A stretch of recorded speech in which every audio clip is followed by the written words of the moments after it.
Assalamualaikum warahmatullahi wabarakatuh. Bersama saya Bu Ika, hari ini kita akan belajar tentang perkembangbiakan tumbuhan.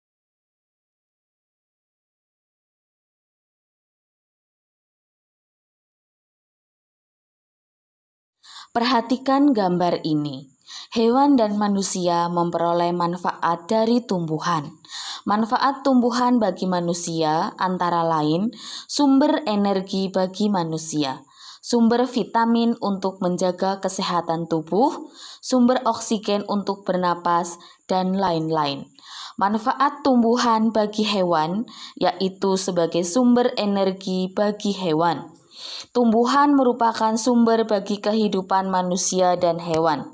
Tumbuhan adalah produsen penghasil cadangan makanan dan sumber oksigen untuk bernafas dan melindungi bumi dari sengatan sinar matahari. Jika tidak ada tumbuhan, maka kehidupan di bumi akan berakhir. Nah, sekarang bacalah teks bagaimana jagung berkembang biak paragraf ke-1 ini.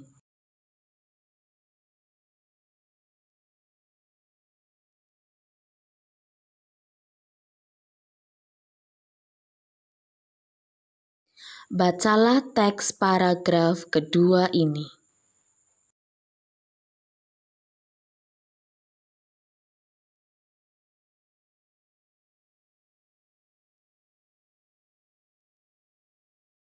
Bacalah teks paragraf ketiga ini.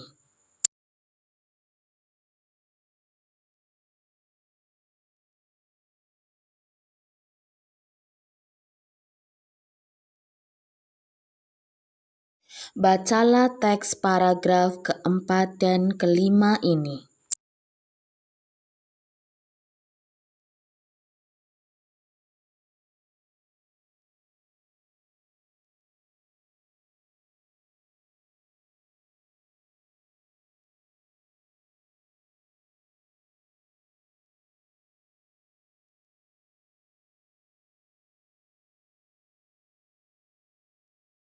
Setelah kalian membaca kelima paragraf tersebut, tentukan ide pokok dari masing-masing paragraf pada diagram Venn yang telah disediakan.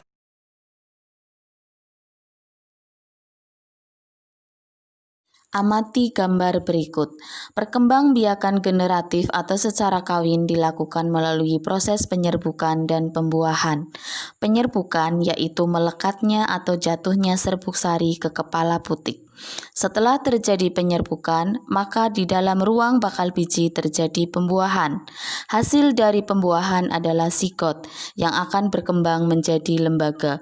Lembaga yang berada di dalam biji merupakan calon tumbuhan baru.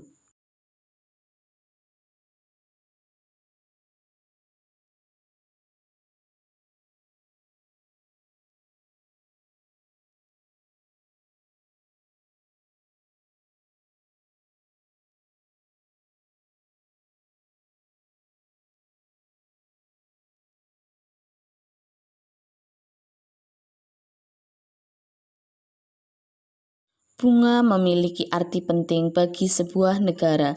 Bahkan setiap negara memiliki bunga nasionalnya masing-masing, seperti negara-negara ASEAN yang memiliki kekhasan bunga tersendiri.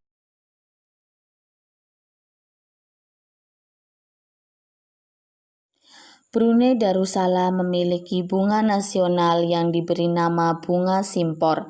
Nama latinnya adalah Dillenia sufroticosa, merupakan pohon besar dengan bunga warna kuning. Lambang bunga ini bisa ditemukan di uang senilai $1 Brunei. Kamboja memiliki bunga khas nasional yang diberi nama bunga rumbul, yang memiliki nama latin Mitrella mesni. Bunga mungil yang berwarna kuning keputihan menyebarkan bau harum saat petang. Wanita-wanita Khmer merah biasa juga menggunakan bunga yang satu ini.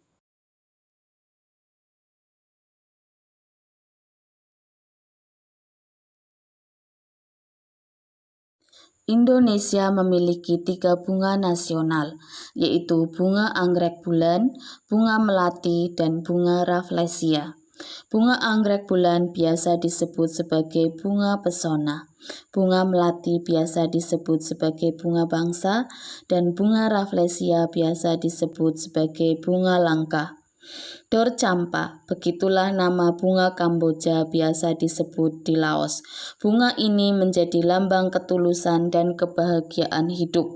Biasa digunakan untuk dekorasi upacara keagamaan dan untuk ucapan selamat datang pada tamu.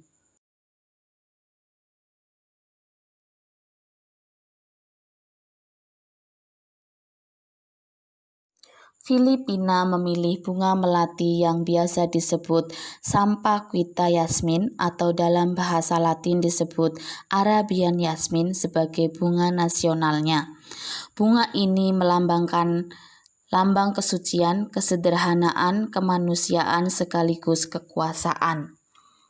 Bunga anggrek vanda yang juga dikenal di Indonesia jadi pilihan Singapura untuk bunga nasionalnya. Keunikan anggrek ini menjadi bagian tak terpisahkan dari Singapura sejak tahun 1981. Vanda Miss Joaquim berkaitan dengan Miss Joaquim melalui sejarahnya.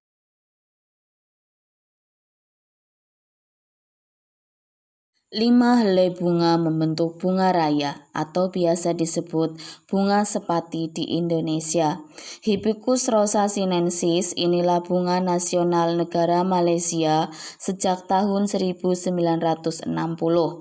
Bunga ini merepresentasikan 5 prinsip kekuatan nasional. Sedangkan bunga nasional Myanmar adalah bunga paduak yang bahasa Latinnya Pterocarpus indicus. Bunga ini berwarna kuning emas yang melambangkan simbol kekuatan dan ketahanan. Di Indonesia, bunga ini dikenal dengan pohon angsana atau sana Jawa.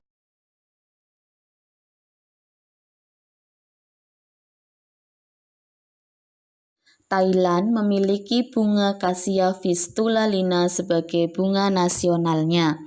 Di Thailand biasa disebut Ratchapruk. Bunganya kecil-kecil berwarna kuning. Warna kuning dianggap orang Thailand sebagai bagian dari Buddhisme dan merupakan warna kejayaan. Lotus adalah bunga nasional Vietnam, dalam bahasa Latinnya Nivea lotus. Bunga lotus dikenal sebagai terate. Ini melambangkan kesucian, komitmen, dan optimisme masa depan.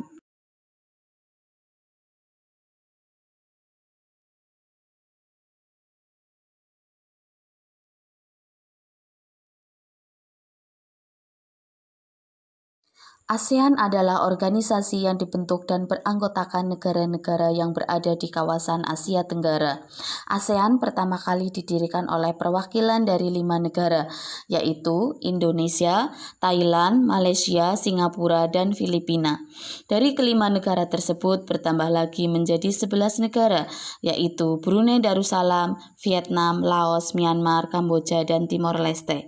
Tujuan terbentuknya organisasi ASEAN yaitu sebagai tempat untuk melakukan kerjasama antar negara Asia Tenggara, memperkuat kesejahteraan negara-negara di Asia Tenggara, saling membantu dalam berbagai bidang, meningkatkan kualitas ilmu pengetahuan dan teknologi.